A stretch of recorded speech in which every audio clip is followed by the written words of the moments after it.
So hold on. You telling me that people don't actually own the land in the trailer parks? Like they're not even real trailers anymore. They're just long houses, long thin houses. Ooh boy. I feel like that's a complete grift. That's a complete grift against people who live in trailer parks.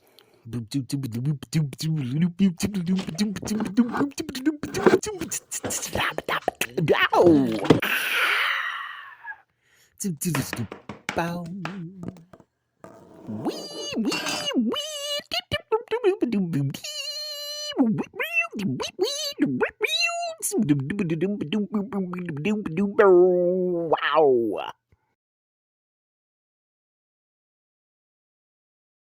So what's up, everybody? Once again, thank you for coming. Welcome to another video in my entertainment industry series, in which I talk about the entertainment industry. I think you guys, if you have watched any of the videos before, you probably know the spiel. Talk about the entertainment industry, how it used to be, why it's not that anymore, blah, blah, blah, yada, yada, yada. So today we are once again still trying to establish a shorthand, a lingo between you and I, so that we can move on in other videos and talk with that shorthand so that I don't have to re-explain some of these concepts. Today we are talking about something which I'm sure that most of you have probably noticed over the years, especially recently. But today we are talking about a term that I have, I always argue with myself on whether I want to share the term up front or whether I want to try to explain it first and then share the term so that you get it and understand it. I think I'm actually going to explain it a little bit first. I might already have the term in the actual title, but here we are. So as of late, we all know that one of the biggest things that can sell us on consuming a piece of art or entertainment is a trailer or commercial. The problem is that as of late, the trailers for things have really gone not overboard, but they've taken on a life of their own, and not necessarily in a good way. I was reading an article just a little while ago, and I'm going off on a bit of a tangent, but I was reading an article just a little while ago that was talking to people who do the music for trailers, and they were talking about how trailers themselves have become a bit of an art form. Number one, some of the people who do the music for the trailers, like they'll take a recognizable piece of music, like a popular piece of music, R&B, pop, rap, hip hop, whatever, and they will add some dramatic tones and dramatic accents to that piece of music so that it fits better with the trailer. And then you see it and it's like, oh my God, it fits so well with the trailer that it gives you this impression that the music was almost, it gives you this impression that the film was in some ways made with that piece of music in mind. As I am talking about this right now today, I think that probably the best, most recent one was Shazam! Fury of the Gods. In one of their trailers, they use rapper Drake's Started From the Bottom, Now We're Here. And you can look that up online. I don't know which number trailer it is. It might be trailer number 3. I know I only recently saw it. It's currently April. I only recently saw it in March. So that makes me think that it's one of the later trailers. But it actually was a very good use of the music. And I was like, wow, I almost want to now look up that version of Drake's song, even though I know that it was created specifically for the trailer. It just hit different. It was a whole vibe in and of itself. So that was a tangent. Sorry about that, but I just had to say that. What you also have been noticing, or what a lot of people have been noticing, and especially me, is that the trailers seem to differ a lot from the film. Not only do they oftentimes differ in, I guess, the hype, right? You see a trailer and you get really excited for the film or the TV show, and then you see the piece that it was a commercial for, and you're like, the trailer was better.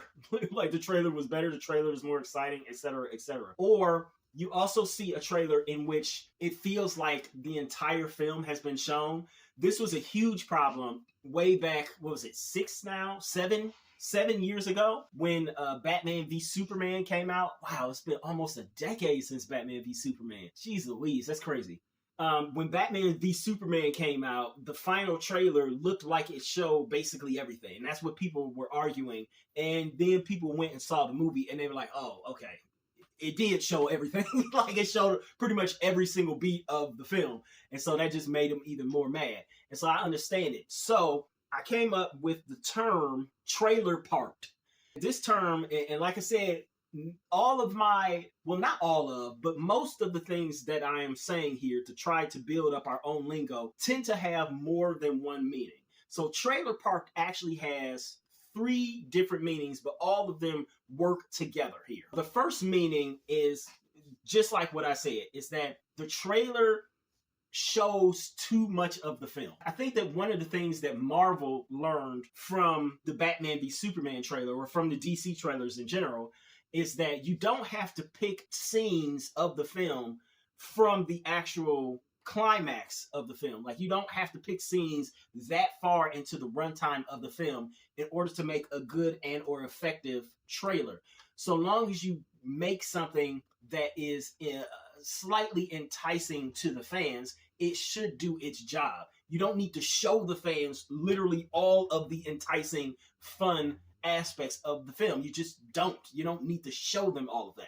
There are times in which it would be incredibly difficult to make a trailer and actually make a trailer that people can understand, because people do need to, at least to some degree, to a small degree, understand what the film is, what the film is about, and what they're going to be consuming. James Cameron, in his world tour of like reporters and interviews and things to promote Avatar, somebody asked him about Terminator 2. Spoiler alert, I guess, for people who haven't seen it, anybody who's younger. If you haven't seen Terminator 2, or if you haven't seen Terminator 1, in Terminator 1, the villain is the robot that has been sent back to kill Sarah Connor. But in the second one, he comes back and he's actually the hero, and he's trying to stop another killer robot from killing John Connor, Sarah's son. He, in some of the interviews, discussed that, and he talked about how it wasn't even that much of a thought to him to include the fact, or to basically spoil that part of that aspect of the plot, that Arnold Schwarzenegger left the villain and came back the hero, because he needed for the audience to at least understand what they were going to be receiving. But then if you look at the rest of the trailer, and you can go back and look at the trailer for that, it doesn't seem like he spoiled the rest of the film. Okay, so they were still going into it. There were still bits and pieces of the film that you could be surprised by as a consumer. But what modern trailers do is that they literally will spoil, it seems, almost every single aspect of the film. The Batman v Superman trailer didn't need to show us Doomsday. It didn't even need to show us, well, it really just didn't need to show us a lot of stuff. Like, it didn't need to show us a whole lot of things that it showed us, and yet it did that. And not only did it do it, but it seemed to have done it almost in a sequential way. And then when all of us went to see the film or saw it, we realized that that's exactly what it did. Not only did it show us some of the best scenes of the film, but it showed us those scenes in sequential order, which was like, why would you do that? Because you basically made the film. You showed us the entirety of the film, which was a letdown. Okay, so the second meaning of trailer park is that the tone of the trailer is essentially completely off or different or misleading from what the actual film ultimately is. And yet again, in a weird way, I guess I have to go back to another DC film that literally came out the same exact year as Batman v Superman, that being Suicide Squad. So if you know anything about the drama surrounding the DCEU, as it was constituted pre-2023, before Gunn took over, then you know that they had problems with almost everything that they did. And one of the things was the trailer. So at some point, Suicide Squad comes out with this trailer in 2016. It's supposed to come out in theaters in August. I don't know when they come out with this trailer, but I think it's supposed to be their second trailer or maybe their third trailer. The trailer is loved so much that the studio apparently then decides that the movie that they have is nowhere near as fun or exciting as the trailer. So what they decide, this of course is in movie lore, I don't know if this actually happened, but this is said to have happened. What they decide is that they decide to hire the people who made the trailer. And as a tangent, I feel like only then did a lot of people learn that movie producers, movie directors, and production companies themselves tend not to actually make their own trailers. Almost everything in the film industry I guess outshored to some extent. It's contracted out. They hired the company whose sole job it is mainly is to make movie trailers. They hired that company to recut the entire film without David Ayer. He was the director, without his approval, from what I heard. This is one of the reasons why you still sometimes will hear, very seldom these days, but sometimes you'll still hear, we want the David Ayer cut, because the final product that came out was an amalgamation of some of the things that David Ayer wanted to do, along with most of the things that were recut by this other trailer making company. What resulted is that still the movie that came out was not the movie that matched the tone of the trailer that everybody loved, and it felt like it was misleading. And then on top of that, it had other editing issues. So that's the second definition of Trailerparked. But now we get to the third definition. And the third definition is, I think, the one that is essentially novel to this debate or to this discussion, because you've heard about the other two. You know, you've heard misleading trailers, all that stuff. The third definition, in my mind, is best exemplified by a little known film and a little watched film called or entitled Vivarium. Now, Vivarium is a film, it's supposed to be, I believe, a horror/thriller that came out in 2019. It stars Jesse Eisenberg and Imogen Poots. Now, what it is that, and this is what the trailer is, there's a young couple. They finally decide to buy a house. They want to finally settle down in a nice neighborhood somewhere. And so they first go out to this like real estate agent. He or she is like, I have a house for you. I'll meet you out there. The agent gives them some directions. And so they go to this neighborhood. As they're driving around the neighborhood, at first they're like, oh wow, it's a very nice little neighborhood. And so then they start saying, and spoilers, mind you, sort of, as they're driving, they start saying, hold on, wait a minute, what is the house that we're supposed to be seeing? Literally almost all the houses look alike. They can't find the street that they're supposed to be on. And so then they decide, okay, well, we're just going to leave, because they can't get in contact with the real estate agent either. And so then, as they're trying to leave, they realize that they are trapped in there. It's like a maze of houses, and every street that they turn down, it looks like the exact same house, the exact same thing. And so they're trying to get out of there, and they're stuck. They're trapped in there. And so then at some point, a child comes along, and the child just kind of forces its way into their lives. It forces them to raise him. And that's pretty much it.